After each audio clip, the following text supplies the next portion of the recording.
They never reveal this truth to you, that the most profound shifts in consciousness don't announce themselves with fanfare or dramatic revelations.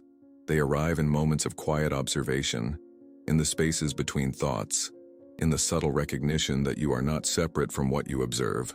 The most transformative realizations come when you notice that something in your perception has fundamentally changed, not because the world shifted, but because you, the observer, have altered your relationship with reality itself. You look around at your life circumstances and suddenly recognize they're projections of past states of consciousness. Not wrong, just echoes of who you once were. And something within your awareness whispers, it's time to observe differently. Not incrementally, not gradually, but fundamentally. Most people misunderstand the observer effect as merely a scientific curiosity, that particles behave differently when measured. But what if it's not just about subatomic behavior? What if it reveals the fundamental nature of consciousness itself? In quantum mechanics, observation collapses probability waves into definite particles with specific positions. The act of conscious attention transforms potential into experience. That's not spiritual metaphor. That's empirical science. And what if you, as a conscious observer entangled with infinite fields of possibility, function exactly the same way? What if every moment of genuine presence, every instance of pure awareness without judgment, every state of heightened consciousness isn't just a psychological experience? It's you collapsing new realities into form. But here's where most people remain trapped. They observe their current reality and collapse more of the same. They witness their problems and reinforce the frequency pattern that generates them. The mind continuously observes what is, while the soul yearns for what could be. That's why transformation feels so elusive. Because you're observing from a consciousness that keeps materializing what you're trying to transcend. And the only thing preventing your quantum leap is your habitual observation pattern. See, the observer effect doesn't require effort. It doesn't demand struggle. It requires only a shift in the quality of attention, a decision about where consciousness places its focus, and from what state that focus emanates. That's when the field responds. That's when probability waves collapse differently. And you've experienced this before, haven't you? That moment when you stopped seeing yourself as broken and suddenly felt whole, when you ceased identifying with your illness and spontaneously began healing, when you released an old grievance and immediately felt decades younger. Those weren't coincidences or psychological tricks. Those were quantum observations collapsing new realities, not in some metaphorical sense, but in the literal restructuring of your experienced universe. And the reason you didn't maintain those new realities wasn't because the method failed. It was because your habitual patterns of observation reasserted themselves. Because that's how consciousness works. The moment you genuinely observe from a new state of being, not pretend, not affirm, but truly embody a different quality of awareness, the universe begins reorganizing around that observation. But most people revert to their default observation patterns too quickly. They become anxious when their external reality doesn't immediately match their momentary shift in consciousness. They doubt, they return to problem-focused observation, and the quantum possibilities collapse back into familiar forms. But here's the revelation that changes everything. The observer effect doesn't require belief. It requires sustained attention from a specific quality of consciousness. You don't have to convince yourself it's real. You just have to stop collapsing reality from the frequency of who you've been programmed to be. And that's where our journey truly begins. Because over the next few minutes, you're going to understand why the observer effect isn't just some abstract quantum phenomenon. It's the most practical tool for conscious creation ever discovered. It's the mechanism through which consciousness shapes reality. And when you learn to harness it deliberately without waiting for circumstances to force awareness shifts, you stop reacting to life. You start generating it. So don't try to intellectualize everything at once. Simply remain present. Notice what unfolds within your awareness. Because if you're already feeling a subtle expansion in your consciousness right now, you may already be observing differently, already collapsing new possibilities into form. You cannot observe new realities while maintaining old perspectives. That's the first principle, and the one most consciousness explorers resist. Because quantum observation isn't about seeing something new. It's about seeing from someone new. And that requires releasing the observer identity that's been collapsing your current experience. Thought patterns, emotional signatures, perceptual filters, belief structures, not all at once but fundamentally, at the level of conscious identification.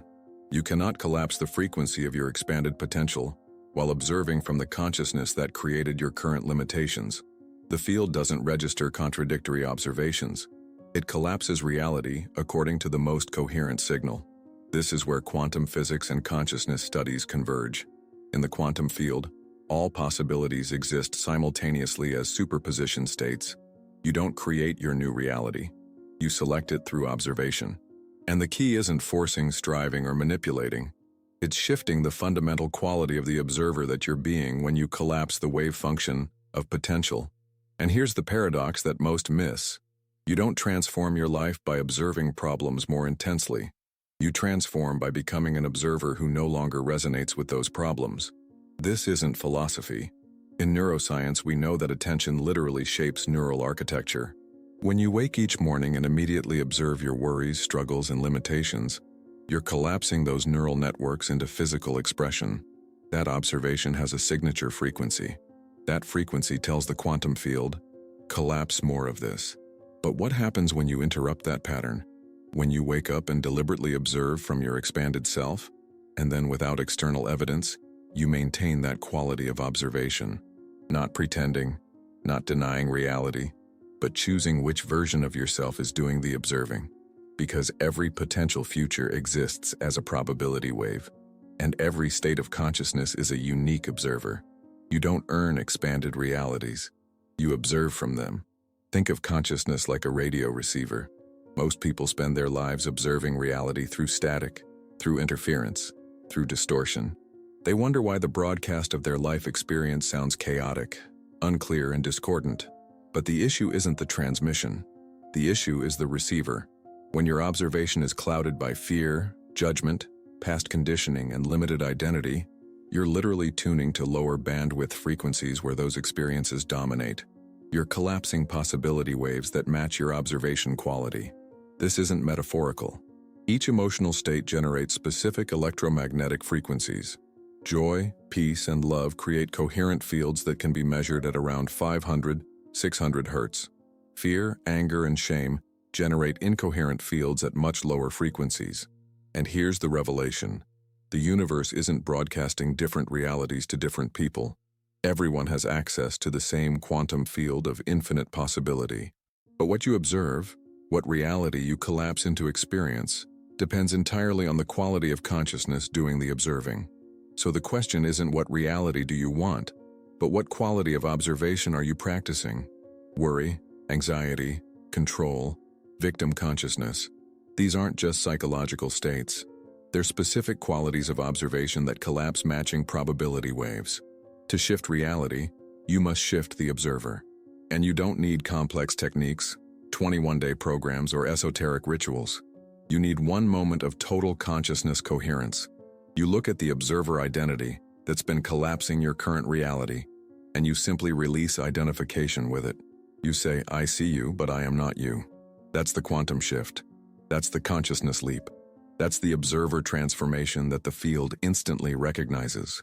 Because the field is continuously scanning for coherence, not perfection, not intensity, coherence.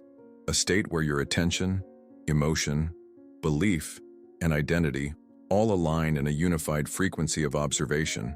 When you achieve that coherence, even momentarily, reality begins to reorganize. And then something unexpected occurs. The need to manipulate, control, and force outcomes dissolves. You feel a profound neutrality, a spacious awareness, and that neutrality isn't apathy. It's evidence that you've shifted observers. This is why authentic transformation sometimes feels strangely ordinary. Because without the drama of resistance, without the tension of duality, there's just pure observation. And pure observation is power. You are no longer waiting for reality to change. You're no longer becoming a new observer. You are the new observer. And the field, like a cosmic mirror with perfect fidelity, begins reflecting that back. But only if you maintain it. Only if you don't revert to your previous observer position. Only if you don't abandon your new observation point when external evidence doesn't immediately match your internal shift. This is what separates a genuine consciousness shifter from a temporary experiencer. One maintains their observation position regardless of appearances. The other abandons their observation when reality doesn't instantly transform. Before we continue, I want to acknowledge what you might be feeling right now. If something is resonating within you, if you're sensing an expansion of possibilities beyond your current experience, I invite you to join our observer community. This isn't just about subscribing to a channel. It's about connecting with fellow consciousness explorers who are practicing these principles daily. Comment below with, "I am observing differently," to signal your commitment to this practice and to help others find this content. Your engagement literally helps expand the field of possibility for everyone seeking this information. Take a moment now to join us to become part of a growing community of conscious observers who are collapsing new realities not through force, but through the quality of their attention. Your presence matters more than you know. And in the next section, I'll share exactly how to stabilize your new observer position even when external reality seems to contradict your internal shift. Let's bridge the perceived gap between quantum science and spiritual awareness. They're not separate domains. They're different languages describing the same fundamental reality. When physicists speak of wave function collapse through observation, they're articulating precisely what ancient wisdom traditions called becoming. In quantum experiments, scientists discovered that unobserved particles exist in superposition, simultaneously occupying all possible states. Only when observed do they manifest specific properties. This isn't mystical speculation. It's repeatable, measurable science. Your consciousness functions identically. When you observe from expanded awareness rather than conditioned patterns, you're literally engaging the same mechanism that determines physical reality at the quantum level. Your observation doesn't just interpret reality, it creates it. The double-slit experiment demonstrates this perfectly. When scientists observe electrons passing through slits, the mere act of observation transforms their behavior from waves to particles. Without conscious observation, electrons exist as probability waves, occupying many positions simultaneously. With observation, they materialize in specific locations. This is precisely how your consciousness shapes experience. When you observe life through the lens of limitation, problems, and separation, you collapse those specific possibilities from infinite potential. When you observe from wholeness, connection, and abundance, you collapse entirely different probability waves. Both exist simultaneously in the quantum field. Your observation position determines which becomes your reality. This explains why two people can experience identical circumstances, yet perceive completely different realities. It's not positive thinking or psychological framing. It's literally different observers collapsing different quantum possibilities from the same field. When you truly understand this, you realize that the instruction to be the change you wish to see isn't metaphorical inspiration. It's precise quantum mechanics. Being precedes manifestation, because being determines observation, and observation collapses reality. This inverts the conventional approach to life transformation. Most people believe they must change their circumstances to change their experience. Quantum understanding reveals the opposite. You must change the observer to change what is observed. The most profound implication is that you don't need to do more to create change. You need to observe differently, not by forcing positive thoughts over negative ones, which maintains the same observer with a thin veneer of affirmation, but by fundamentally shifting the quality of consciousness that's doing the observing. This requires presence, not effort, awareness, not struggle. Remember that in quantum physics, the observer effect occurs spontaneously. The particle doesn't resist becoming a particle. The wave doesn't struggle to maintain wave status. The transformation happens instantly when observation occurs.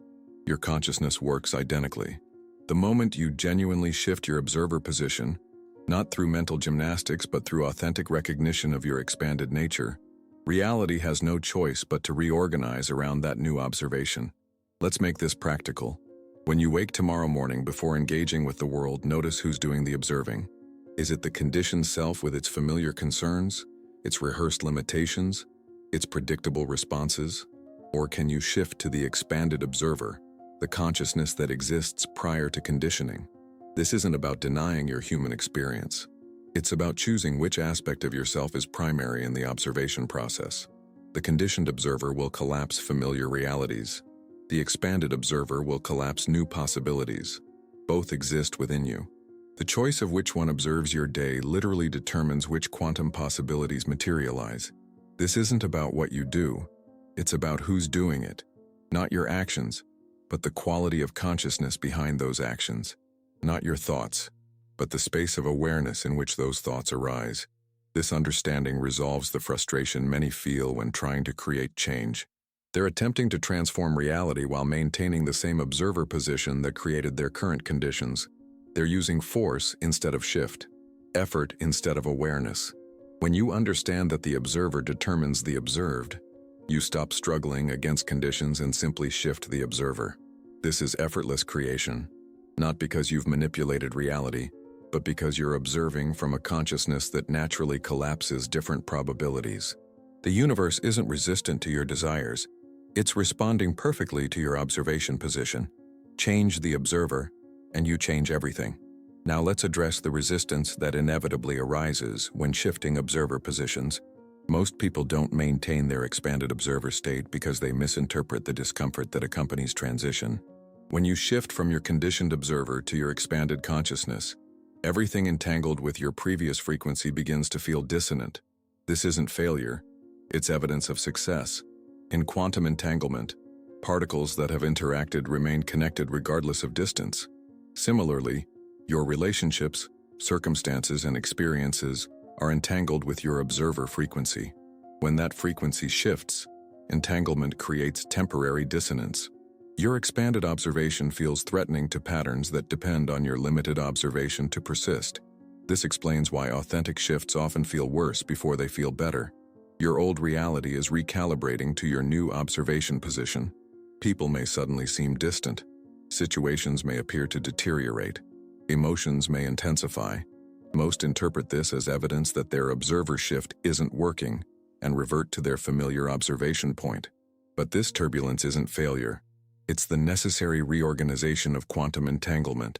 In the language of physics, it's called decoherence and recoherence. The field is literally rearranging probability waves to match your new observer position. The question isn't whether this discomfort will occur. It absolutely will. The question is whether you'll interpret it correctly and maintain your new observation point through the reorganization process. Consider that every quantum possibility already exists in superposition. The version of reality where your desires are fulfilled, where your potential is expressed, where your purpose is realized. These aren't futures to be created. They're existing probability waves waiting to be collapsed through coherent observation.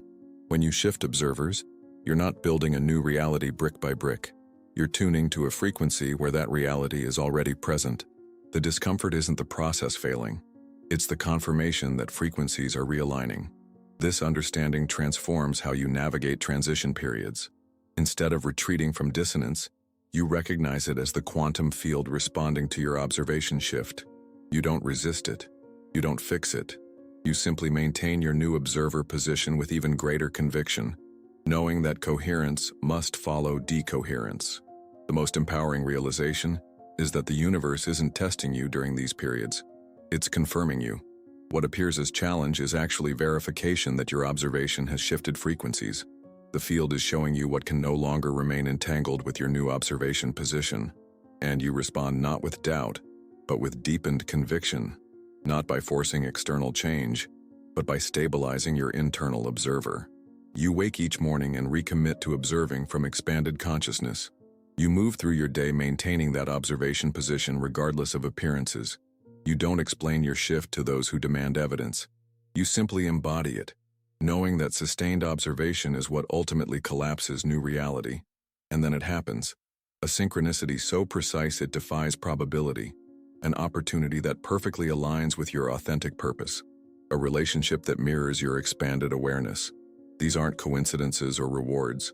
They're confirmations that your new observation position has stabilized in the field, that your coherent frequency is now consistently collapsing matching probabilities, that you're no longer oscillating between observer positions. It may not manifest all at once. The entanglement patterns of decades don't reorganize overnight, but they always reorganize when observation remains consistent. Because reality isn't random, it's responsive. And when you become the consistent observer of your highest potential, your reality has no choice but to reflect that observation. So I invite you now to make one small but profound shift in your observation. Not tomorrow, not when conditions improve, but in this very moment. Notice who's observing these words. Is it the conditioned self with its familiar limitations? Or can you allow your expanded consciousness to step forward as the primary observer? Feel what shifts when you make this subtle but fundamental change. Perhaps a spaciousness opens within you. Perhaps a quiet certainty emerges. Perhaps you sense possibilities that weren't apparent moments ago. That's not wishful thinking. That's quantum observation in action. That's you collapsing different probability waves simply by shifting who's doing the observing. If you've felt this shift, if you've experienced even a momentary expansion in your observation point, I invite you to deepen your practice with our observer community. Subscribe now to receive regular transmissions designed specifically to stabilize your expanded observer position. Share your experiences in the comments below. What reality are you now observing differently? What quantum possibilities are you collapsing into form? Your sharing doesn't just document your journey. It creates a field of coherence that supports everyone in this community. We're not just viewers watching videos. We're conscious observers collectively shifting the probability waves available to humanity. Your participation matters profoundly. Join us now as we continue exploring the infinite potential that opens when we understand and apply the observer effect, not just as scientific principle, but as the fundamental mechanism through which consciousness creates reality. Because in the quantum field, observation isn't just about seeing what is, it's about determining what becomes.